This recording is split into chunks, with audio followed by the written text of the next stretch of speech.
नमस्कार, मैं हूं रश्मि किरण और आप देख रहे हैं इंडिया टाइम 24 न्यूज। संसद की एनेक्सी बिल्डिंग में हुई कैबिनेट बैठक में महिला आरक्षण बिल को अब मंजूरी मिल गई है, लेकिन इस बिल को लेकर कई तरह के कयास लगाए जा रहे थे, लेकिन तमाम कयासों को दरकिनार करते हुए केंद्रीय कैबिनेट ने आखिरकार इस बिल को मंजूरी दे दी है।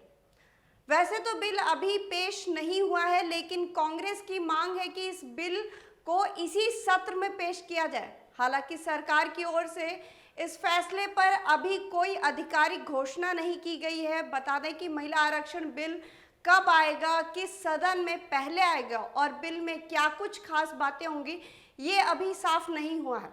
लेकिन अब इस बिल पर श्रेय लेने की होड़ जोरों शोरों से हो गई है।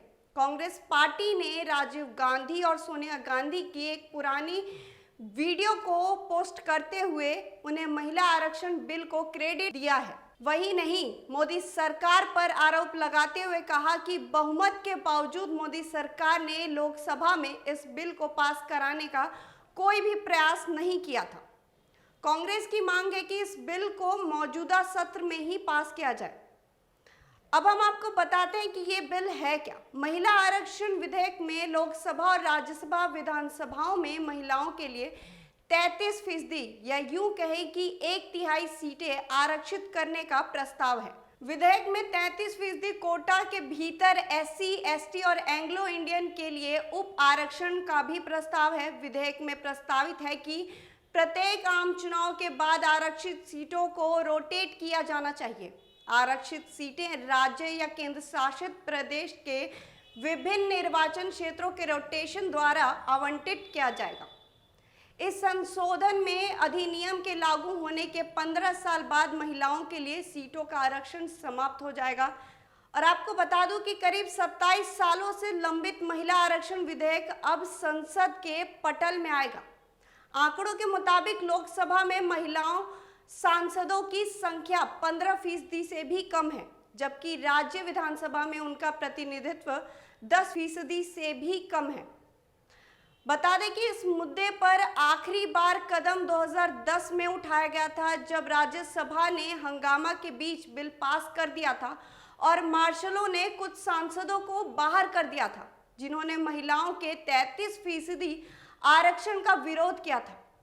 हालांकि ये विधेयक रद्द हो गया था क्योंकि लोकसभा से ये बिल पारित नहीं हो सका था। बता दें कि संसद के विशेष सत्र से पहले कांग्रेस सहित विपक्षी गठबंधन ने सर्वदलीय बैठक कर महिला आरक्षण बिल को पास करने की मांग की थी। वहीं एनडीए गठबंधन के कुछ दलों ने भी इस बिल को पारित कराने की हिमायत की थी, जिस पर सरकार ने कहा था कि उचित समय आने पर वो इस पे फैसला देगी। 1996 में पटल पर रखे जाने से लेकर 2010 में राज्यसभा से पास होने तक महिला आरक्षण विधेयक कई बार सदन में ठुकराया जा चुका था। इसका सिलसिला 12 सितंबर 1996 से शुरू होता है और बिल को पटल में रखा गया।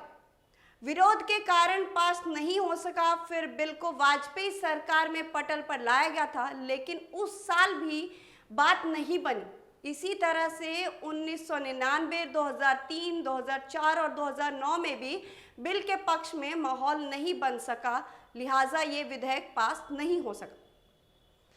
अभी लेंगे एक छोटा सा ब्रेक और ब्रेक के बाद वापस लौटेंगे दूसरी खबर पर। भगत चंद्रा हॉस्पिटल विश्व की सभी आधुनिक और बुनियादी सुविधाओं से परिपूर्ण एक world class multi speciality hospital Mahavir enclave Palam डावडी रोड पर स्थित साउथ वेस्ट दिल्ली का एकमात्र मल्टी स्पेशलिटी हॉस्पिटल, जहां 24 घंटे आपकी सेवा में उपलब्ध हैं वेल क्वालिफाइड डॉक्टर्स और हेल्पिंग स्टाफ। डॉक्टर CM भगत द्वारा स्थापित भगत चंद्रा हॉस्पिटल आपकी सेहत का ख्याल रखना ही इसकी प्राथमिकता है, वो भी अफोर्डेबल रेट्स में। ब्रेक के बाद आपका स्वागत है। तो आइए बढ़ते हैं दूसरी खबर की तरफ। 18 जून 2023 को कनाडा के सरे शहर में एक इंसान की गोली मारकर हत्या होती है।